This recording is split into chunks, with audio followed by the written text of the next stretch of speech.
Tunnel road ಮಾಡ್ತಾರಂತೆ. ಮೇಲೆ ರೋಡೇ ಮಾಡಕ್ಕಾಗಿಲ್ಲ ಇನ್ನ, ಪೆರಿಫಲ್ ರಿಂಗ್ ರೋಡ್ ಅದೇ ಮಾಡಕ್ಕೆ ಆಗ್ತಾ ಇಲ್ಲ, ಇನ್ನ ಯಾರು ಬಂದಿಲ್ಲ. ಟನಲ್ ರೋಡ್ ಅಂಡರ್ ಗ್ರೌಂಡ್ ಅಂತೆ, ಸೌತ್ ಇಂದ ನಾರ್ತ್ ವರ್ಗು. ಏನ್ಕೆ ದುಡ್ಡು ಹೊಡೆದಿದ್ನಲ್ಲ ಇಲ್ಲಿ ಬೆಂಗಳೂರಲ್ಲಿ, ದುಡ್ಡು ಹೊಡೆದಿದ್ನಲ್ಲ ಡೆಲ್ಲಿಗೆ ಕಳ್ಸಕ್ ಟನಲ್ ರೋಡ್ ಮಾಡ್ತಾ ಇದ್ದೀರಾ? ಏನ್ ಮಾಡ್ತಾ ಇದ್ದೀರಾ? ಬ್ರ್ಯಾಂಡ್ ಬೆಂಗಳೂರು ಅಂದ್ರಲ್ಲ, ಏನ್ ಹೋಗಿದ್ದೆ. ಅಲ್ಲಿ ನಾವು ಮಹದೇವಪುರಕ್ಕೆ ಹೋದ್ರಿ, ಇಲ್ಲಿ ಯಲಹಂಕಕ್ಕೆ ಹೋದ್ರಿ, ಇಲ್ಲಿ ಪದ್ಮನಾಭನಗರಕ್ಕೆ ಬಂದ್ರಿ, ಇಲ್ಲಿ KR ಪುರಕ್ಕೆ ಬಂದ್ರಿ.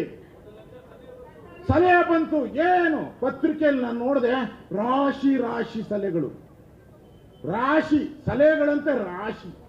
ಸ್ಥಳದಲ್ಲೇ ಪರಿಹಾರ. ಏನ್ ಮಾಡಿದ್ರಪ್ಪ ಪರಿಹಾರ?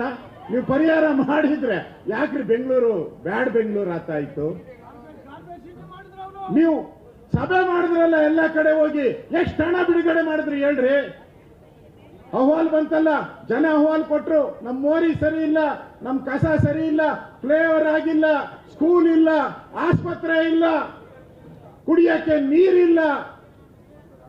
ಸಾವಿರಾರು ಅರ್ಜಿ. ನಿಮ್ ಯೋಗ್ಯತೆಗೆ, ನಿಮ್ ಕಾಂಗ್ರೆಸ್ ಯೋಗ್ಯತೆಗೆ ಒಂದ್ ಅರ್ಜಿನ ಕ್ಲಿಯರ್ ಮಾಡಿದ್ರನ್ರಿ. ಅವ್ರು ಹೇಳಿದ ಕೆಲಸ ಮಾಡಿರೋದು ತೋರ್ಸ್ರಿ. ನೀವು ಇಂಥ ಕೆಲಸ ಬಂದಿತ್ತು ನಾವು ಮಾಡಿದಿರಿ ಅಂತ ₹1 ಬಿಡುಗಡೆ ಮಾಡಿಲ್ಲ ರೀ. ಪಾಪರ್ ಔಟ್ ಇದೀರ ರೀ ನೀವು. ಪಾಪರ್ ಸರ್ಕಾರ ತೆರಿಗೆಗಳು ಹೇಳಿದ್ರಿ. ಈಗ ಅಶ್ವತ್ಥ ನಾರಾಯಣ ಅವ್ರು ಮಾತಾಡ್ಬೇಕಾದ್ರೆ ಕುಡಿಯೋ ಎಣ್ಣೆನೂ ಹಾಕ್ಬಿಟ್ಟಿದ್ದಾರೆ, ಕ್ವಾರ್ಟರ್. ಅದೇನು ಹಾಡು ಬರ್ತದಲ್ಲ, ಎಣ್ಣೆ ನಿಂದು ಊಟ ನಂದು ಅಂತ. ಹಂಗೆ ಇವರು ಎಣ್ಣೆ ಮೇಲೆ ₹50, ಕ್ವಾರ್ಟರ್ ಮೇಲೆ ₹50 ಹಾಕಿ ಪ್ರತಿ ಮನೆಗೂ ಯಾರ್ಯಾರು ಎಣ್ಣೆ ಅವ್ರ ಮೇಲೆ 2,2 ಸಾವಿರ ವಸೂಲಿ ಮಾಡಿದ್ರಿ. ಹಾಲಿನ ಬೆಲೆ ಜಾಸ್ತಿ ಮಾಡಿದ್ರಿ. ರೈತರು ಕೊಡ್ಬೇಕು. ನಾರಾಯಣ ಗೌಡ್ರ ಕೊಟ್ರ? ಒಂದ್ ನಯಾ ಪೈಸೆ ಕೊಟ್ಟಿಲ್ಲ ರೈತರಿಗೆ. ₹3 ಸ್ಟ್ಯಾಂಪ್ ಡ್ಯೂಟಿ ಜಾಸ್ತಿ ಮಾಡಿದ್ರು. ಮನೆ ರಿಜಿಸ್ಟರ್ ಮಾಡ್ಕೊಳಂಗಿಲ್ಲ, ಹೊಲ ರಿಜಿಸ್ಟರ್ ಮಾಡ್ಕೊಳಂಗಿಲ್ಲ, ಜಾಸ್ತಿ ಮಾಡಿದ್ರು. ಕರೆಂಟ್ ಬಿಲ್ಲು ₹4 ಇತ್ತು, ₹7 ಮಾಡಿದ್ರು. ಈಗ ₹4 ಇದ್ದು ₹7. ಬೆಂಗಳೂರು ಟ್ಯಾಕ್ಸ್ ಅದು ಜಾಸ್ತಿ ಮಾಡಿದ್ರು. ಬೆಂಗಳೂರು ಟ್ಯಾಕ್ಸ್. ಬೋರ್ವೆಲ್ಗಳಿಗೆ ಮೊನ್ನೆ ಬರ ಬಂದು ಇಡೀ ಬೆಂಗಳೂರಲ್ಲಿ 40%, ಸುಮಾರು ಸಾವಿರಾರು ಬೋರ್ವೆಲ್ಗಳು ನೀರಿಲ್ಲದೆ ಹಾಳಾದವು. ನೀರೇ